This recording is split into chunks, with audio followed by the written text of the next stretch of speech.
दोस्तों, इस कहानी के माध्यम से हम यह जानेंगे कि हम खुद को धोखे या विश्वासघात से कैसे बचा सकते हैं। और वीडियो के अंत में हम ऐसी 10 निशानियों के बारे में भी जानेंगे जो एक धोखेबाज और झूठे व्यक्ति में पाई जाती है। एक युवा व्यक्ति बहुत ही क्रोधित अवस्था में पहाड़ी की चोटी से कूदकर आत्महत्या करने के लिए जा रहा था।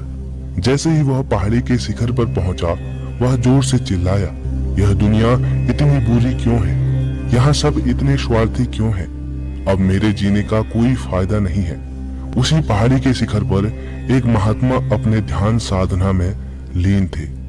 उस युवा की तेज क्रोधित आवाज को सुनकर वे ध्यान से जाग गए। उन्होंने देखते ही समझ लिया कि युवा व्यक्ति यहाँ आत्महत्या करने आया है। वह व्यक्ति पहाड़ी से कूदने ही वाला था कि महात्मा उसका हाथ पकड़कर उसे पीछे खींचते हुए बोले, क्या हुआ? आगे का रास्ता खत्म हो गया है क्या? युवा व्यक्ति ने कहा, कैसा रास्ता? यहाँ तो कोई रास्ता ही नहीं है।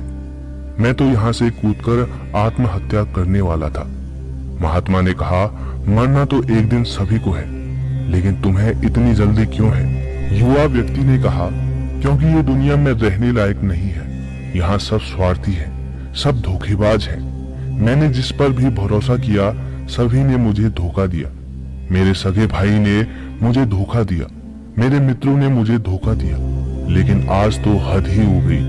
मेरी पत्नी ने भी मुझे धोखा दे दिया। वह एक अमीर व्यापारी के साथ चली गई। इतने सारे धोखे मिलने के बाद अब मेरा इस दुनिया में जीने का कोई मतलब नहीं है।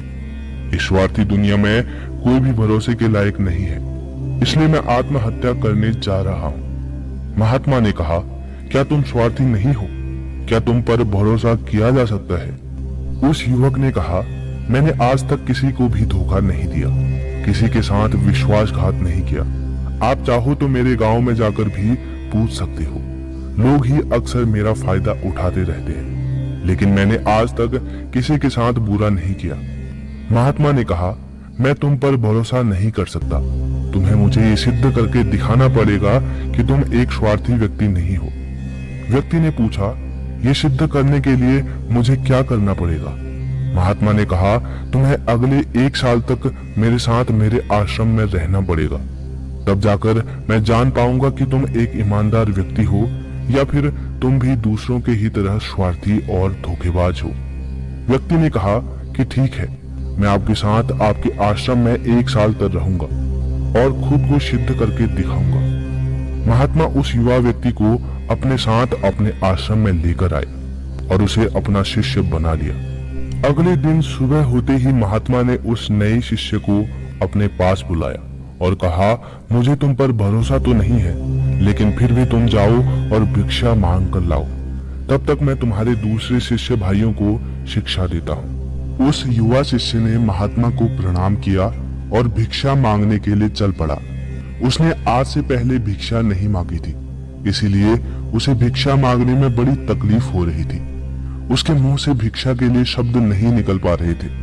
उसका अहंकार उसे भिक्षा मांगने से रोक रहा था, लेकिन उसके अंदर एक और अहंकार उमड़ रहा था, गुरु को गलत सिद्ध करने का अहंकार। इसलिए उसने भिक्षा मांगी और उस भिक्षा को लेकर वापस गुरु के पास पहुंचा। उसके हाथ में भिक्षा देखकर गुरु ने कहा कि तुम कुछ तो भरोसे के लायक हो। मुझे लगा था कि तुम भिक्षा नहीं मांग पाओगे, लेकिन तुमने मुझे गलत सिद्ध कर दिया। आओ मेरे साथ मेरी कुटिया में चलते हैं, वहां मैं तुम्हें कुछ दिखाना चाहता हूँ। गुरु उस शिष्य को अपने साथ अपनी कुटिया में ले गए। वहां कुटिया में ऊपर एक मटकी लटक रही थी। गुरु ने मटके की ओर इशारा करते हुए कहा कि उस मटकी को देख रहे हो, उसमें जहर रखा हुआ है, और जहर भी ऐसा है कि अगर किसी को दे दो तो व्यक्ति बड़े आराम से मर सकता है और किसी को भी पता नहीं चलेगा कि उसकी मौत कैसे हुई। युवा शिष्य ने कहा, लेकिन गुरुदेव, आप ये सब मुझे क्यों बता रहे हो? महात्मा ने कहा, मैं बस तुम्हें सावधान कर रहा हूँ कि कहीं इसे गलती से खा मत लेना। कुछ दिनों बाद गुरु अपने शिष्यों के साथ एक जंगल से गुजर रहे थे। तभी कुछ जंगली लुटेरों ने अचानक उन पर हमला कर दिया। सभी शिष्य अपनी अपनी जान बचाने के लिए इधर उधर भागने लगे। लेकिन ज्यादा उम्र होने की वजह से गुरु नहीं भाग पा रहे थे। यह बात उस युवा शिष्य ने अनुभव की और वह बहादुरी का प्रदर्शन करते हुए अपने गुरु को डाकू से बचाकर आश्रम तक सुरक्षित ले आया। आश्रम पहुंचकर गुरु ने उस शिष्य की सभी के सामने बहुत प्रशंसा की और कहा कि तुम सभी लोगों से अच्छा तो ये मेरा नया शिष्य है, जिसने अपनी जान पर खेलकर मेरी जान बचाई और मुझे सुरक्षित यहाँ ले आए। आज से इस पर पूरा भरोसा है। उस दिन के बाद हर सुबह जब भी गुरु उस शिष्य से मिलते तो उससे एक बार जरूर कहते, मुझे तुम पर पूरा भरोसा है। धीरे धीरे गुरु का शिष्य पर भरोसा बढ़ता गया और वह इतना बढ़ गया कि गुरु ने एक दिन शिष्य को अपने पास बुलाया और कहा, मेरा कोई पुत्र नहीं है, लेकिन तुम मेरे पुत्र के समान जैसे हो। गुरु कहने लगे कि अब मेरी उम्र हो चुकी है, मैं बूढ़ा हो गया हूँ, इसीलिए मैं चाहता हूँ कि मेरी मृत्यु के बाद इस आश्रम की बागडोर तुम अपने हाथों में ले लो। शिष्य ने कहा, गुरुदेव, अगर आपकी यही इच्छा है तो मैं आपकी खुशी के लिए ये जिम्मेदारी भी उठाऊंगा। इतना कहकर शिष्य वहां से चला गया।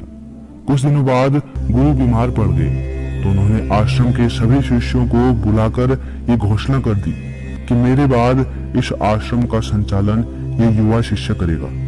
धीरे धीरे दिन बीतने लगे और उस युवा शिष्य के मन की बेचैनी बढ़ने लगी। वो जल्द से जल्द आश्रम को अपने कब्जे में लेना चाहता था। वह रोज सुबह गुरु के पास जाकर यही देखता कि गुरु के स्वास्थ्य में कोई प्रभाव पड़ा या नहीं, लेकिन गुरु का स्वास्थ्य तो दिन प्रतिदिन अच्छा होता जा रहा था।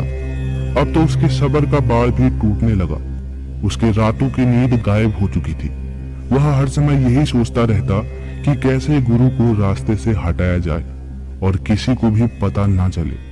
कभी वह सोचता कि गुरु को नदी में धक्का दे देता हूँ, लेकिन अगले ही पल उसे ख्याल आया कि गुरु तो अच्छे तैराक हैं, वो तैरकर बाहर आ जाएंगे। फिर कभी सोचता कि गुरु को गला दबाकर मार देता हूँ। सब जानते हैं कि मैं गुरु का भरोसेमंद शिष्य हूँ, इसीलिए मुझ पर किसी को शक नहीं होगा। लेकिन फिर वह सोचता कि अगर थोड़ी सी भी चूक हो गई तो इससे बात बिगड़ सकती है। मुझे कोई ऐसा तरीका ढूंढना होगा जिसमें गुरु की मौत भी हो जाए और सभी को यह लगे कि एक स्वाभाविक मृत्यु थी और भगवान को भी यही मंजूर था। एक दिन वह युवा शिष्य गुरु के पास उनकी कुटिया में बैठा हुआ था। तभी उसकी नजर ऊपर लटक रहे मटके पर पड़ी। उसे याद आया कि गुरु ने कहा था इसमें जहर है, और जहर भी ऐसा है जिसका किसी को पता भी नहीं चलता। उसने सोचा कि यही सही रहेगा, ये जहर गुरु को दे देता हूँ और किसी को पता भी नहीं चलेगा कि उनकी मृत्यु कैसे हुई। फिर पूरे आश्रम पर मेरा नियंत्रण होगा। अगले ही दिन उसने चुपके से गुरु की कुटिया से वह जहर चुरा लिया और उसे गुरु के खाने में मिला दिया। गुरु ने वह खाना खा लिया और रात में सोने चले गए। लेकिन जब सुबह हुई तो पूरा आश्रम जागा, पर गुरु नहीं जागे।